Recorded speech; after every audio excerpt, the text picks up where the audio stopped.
Acts chapter 24. After 5 days, the high priest Ananias came down with certain elders and an orator, one Tertullus. They informed the governor against Paul.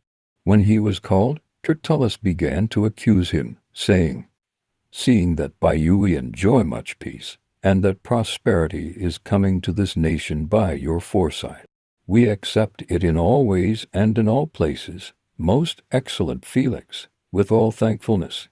But, that I don't delay you, I entreat you to bear with us and hear a few words.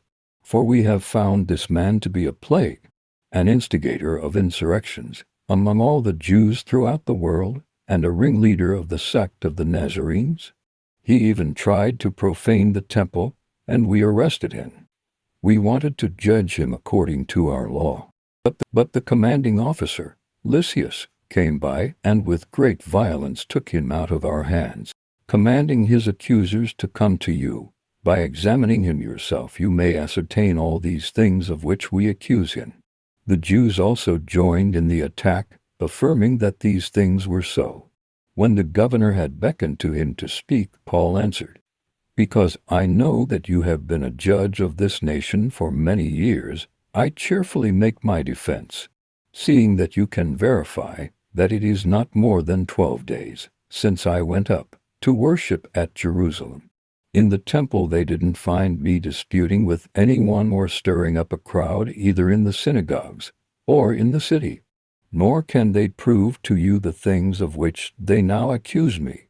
But this I confess to you, that after the way, which they call a sect, so I serve the God of our fathers, believing all things which are according to the law, and which are written in the prophets, having hope toward God, which these also themselves look for, that there will be a resurrection of the dead, both of the just and unjust.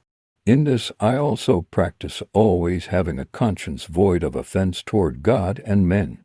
Now after some years I came to bring gifts for the needy to my nation, and offerings, amid which certain Jews from Asia found me purified in the temple, not with a mob, nor with turmoil. They ought to have been here before you, and to make accusation, if they had anything against me. Or else let these men themselves say what injustice they found in me when I stood before the council, unless it is for this one thing that I cried standing among them. Concerning the resurrection of the dead, I am being judged before you today.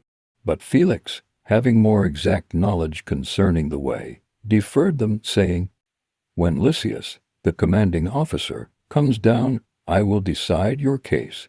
He ordered the centurion that Paul should be kept in custody, and should have some privileges, and not to forbid any of his friends to serve him or to visit him.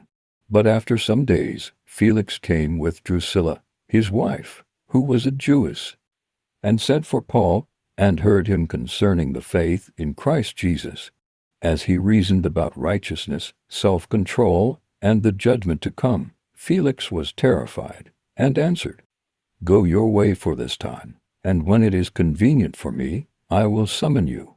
Meanwhile, he also hoped that money would be given to him by Paul, that he might release him.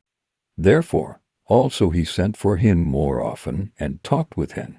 But when 2 years were fulfilled, Felix was succeeded by Porcius Festus, and desiring to gain favor with the Jews, Felix left Paul in bonds.